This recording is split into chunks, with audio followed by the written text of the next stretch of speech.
ओम नारायणाय विद्महे वासुदेवाय धीमहि तन्नो कृष्णः प्रचोदयात्।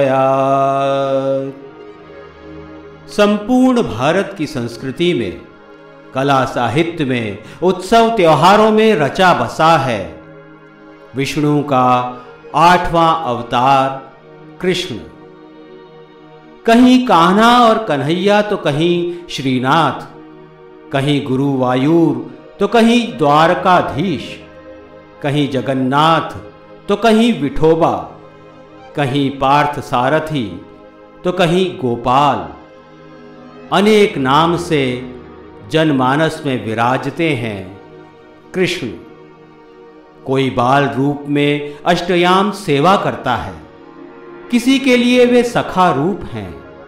कोई अपने प्रेमी, अपने पति के रूप में कृष्ण को भाव समर्पण में लीन है, तो किसी के लिए वो पूर्णावतार साक्षात ईश्वर हैं।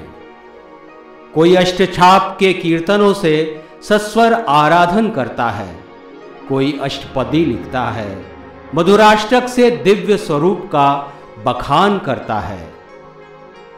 अधरम मधुरम वदनम मधुरम नयनम मधुरम हसितम मधुरम हृदयम मधुरम गमनम मधुरम मधुराधिपते रखिलम मधुरम।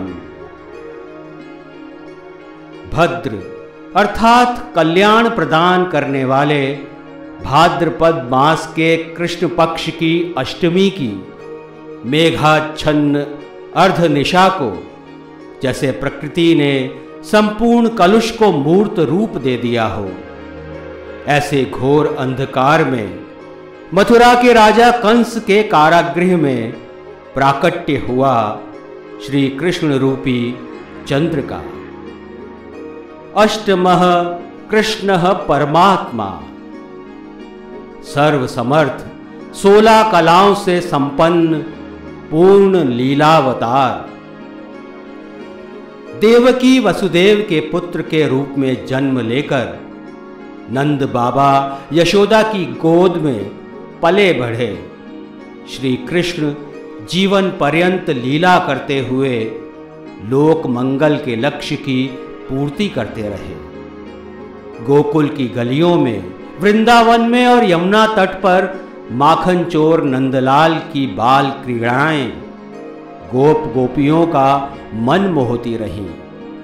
देवकोप की महावर्षा से ब्रजवासियों की रक्षा के लिए गिरिराज पर्वत को अंगुली पर उठाया, कालीय दमन कर यमुना को विषमुक्त किया। पूतना बकासुर जैसे अगणित असुरों के लिए यदुनंदन मोक्ष का अनावृत द्वार बने और अत्याचारी राजा मामा कंस का संहार कर पुनः स्वराज्य स्थापित किया। रुक्मिणी हरण, सत्यभामा वरण और द्रौपदी का लज्जा रक्षण करने के साथ साथ उन 16,000 कन्याओं का भी कृष्ण ने उद्धार किया जिन्हें भौमासुर ने बंदी बना रखा था। द्वापर युग में जब धरा पर राजसिक और तामसिक प्रवृत्तियों का विस्तार होने लगा, अधर्म और अनीति व्याप्त होने लगी, तब राजनीति वेत्ता श्री कृष्ण ने दिव्य शक्ति से आसुरी मनोवृत्तियों का नाश किया। युद्ध टालने के लिए मथुरा छोड़कर रणछोड़ बने तो कुरुक्षेत्र में अवश्यम भावी युद्ध से विरत हो रहे अर्जुन को दिव्य अमर वाणी से प्रेरित किया। भूभार महरद विष्णुर निमित्तीकृत्य पांडवान। श्री कृष्ण ने पांडवों को निमित्त बनाकर पृथ्वी के भार को दूर किया। सुदर्शन चक्र और बांसुरी धारण करने वाले मुरलीधर बुद्धि शक्ति से मानव धर्म के रक्षक हैं। तो प्रेम ममता की कोमल भावना के संवर्धक भी। वे बाल लीलाओं से मन को रिझाते हैं, वहीं गीता के दिव्य उपदेश से कर्म योग ज्ञान योग का मार्ग दिखाते हैं। वे सामान्य मानव हैं, दिव्य अवतार भी। वे आनंद का रास भी रचाते हैं और सारथी के रूप में सतपथी भी बनाते हैं। संभवामि युगे युगे कहकर धर्म परायण साधु को संबल देते हैं।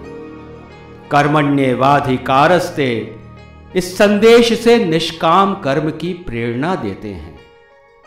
इसीलिए वे जन जन के आराध्य हैं, उपास्य हैं। इसीलिए हम उन्हें समर्पित हैं। गीता में स्वयं श्री कृष्ण ने कहा है, सर्वधर्मान परित्यज्य मामेकं शरणं व्रज।